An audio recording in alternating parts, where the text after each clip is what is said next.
మౌలానాలు, ముఫ్తీలు తాబీజులు వేస్తున్నారు. వాళ్ళకి దేవుడు ఎలాంటి శిక్ష వేస్తారు? అది షిరిక్ అన్నారు కాబట్టి ఇది నా ప్రశ్న. ఎవరైతే తావీజులు వేస్తున్నారో అలాంటి మౌలానాలకు రేపు నరకంలో అల్లా ఎలాంటి శిక్ష వేస్తాడు అని సోదరుడు అడుగుతున్నారు.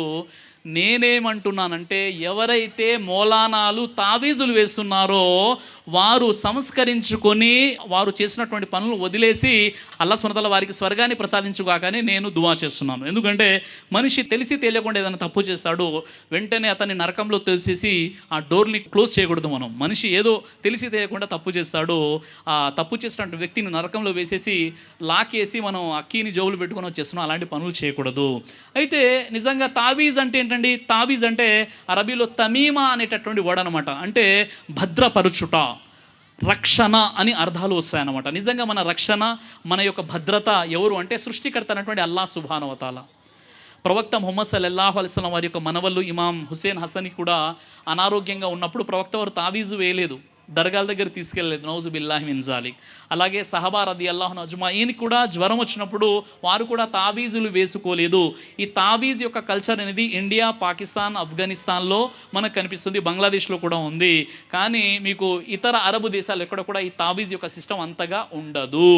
అయితే తావీజు అన్న విషయం ఏదైతే ఉందో, ప్రవక్త ముహమ్మద్ సల్లల్లాహు అలైహి వసల్లం వారి కాలంలో ఏం జరిగిందంటే, ఒక సహాబీ వారు తావీజు ధరించి ఉన్నారు. ఇంకో సహాబీ వారు వెళ్ళారు, ఆయన అనారోగ్యంగా ఉన్నప్పుడు ఆ సహాబీ వారు ఏం చెప్పారంటే, ఈ తావీజు ఉన్న స్థితిలో నువ్వు చనిపోతే నీ జనాజా నమాజ్ కూడా నేను చదివించను అని చెప్పారు. ఎందుకంటే తావీజుని ఎందుకు వేసుకుంటారు? ఒక చిన్న విషయం, ఎవరైనా మన సోదరిమలు ఇక్కడ ఉన్నారు, చిన్న పిల్లలకి తావీజులు ఇస్తారు. ఎందుకు తావీజులు ఇస్తున్నారంటే, లేదండి ఈ బాబు నిద్రలో ఉలిక్కి పడుతున్నాడు.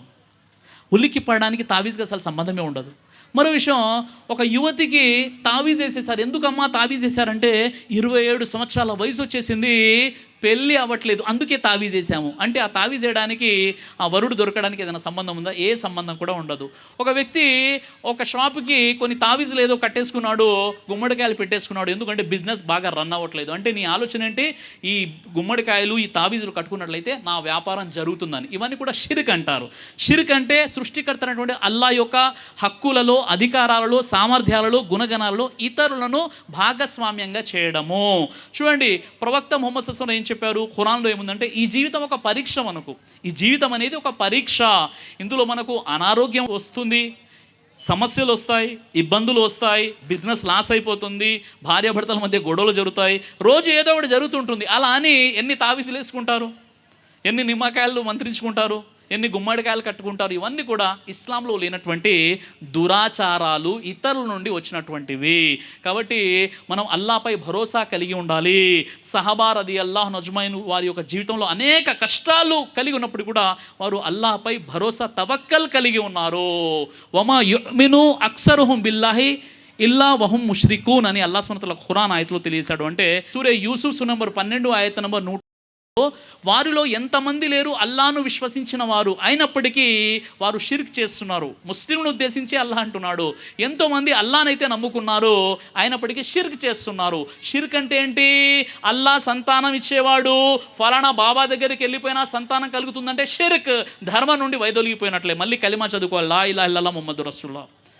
అల్లాహ్ సుబ్హానహు వ తఆలా ఆరోగ్యాన్ని ప్రసాదించేవాడు, ఫలానా బాబా దగ్గరికి వెళ్ళి తావీజు బిల్లా వేసుకున్నట్లయితే స్వస్థత లభిస్తుంది, షిర్క్ అంతే. మళ్ళీ మనం కలిమా చదువుకోవాలి. అలాగే నా బిజినెస్ నడవట్లేదు, ఫలానా బాబా గారు మంత్రించినటువంటి నిమ్మకాయని అక్కడ తగిలించినట్లయితే ఇక బిజినెస్ బాగా రన్ అయిపోతుందంటే అది కూడా షిర్క్ అయిపోతుంది. కాబట్టి మనము ఫజర్ నమాజ్ చదువుకున్న తర్వాత మనం షాప్ ఓపెన్ చేసుకోవాలి, అల్లా యొక్క బరకత్ ఉంటుందని చెప్పారు.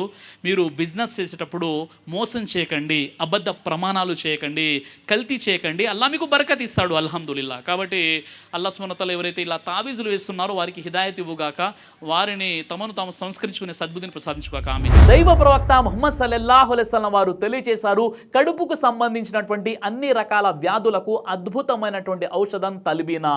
ఇది దైవ ప్రవక్త వారి సున్నత్. మంచి ఆహారం, ఇమ్యూనిటీ ఇమ్యూనిటీ బూస్టర్. ఇందులో షిఫా ఉంది, ఇది మంచి ఔషధంగా కూడా పనిచేస్తుంది. కాబట్టి పిల్లలు అయినా పెద్దలు అయినా ఎవరైనా దీనిని ఉపయోగించవచ్చు. అలాగే ఖురాన్లో దైవం తెలియచేశాడు, తేనెలో మీకు స్వస్థత ఉంది అని. కాబట్టి ఇక్కడ కనిపిస్తున్నటువంటి ఈ నెంబర్స్కి కాల్ చేసి మీరు ఇప్పుడే ఈ ప్రోడక్ట్ని ఆర్డర్ చేసుకోవచ్చు. కొరియర్ ఫెసిలిటీ కూడా ఉంది.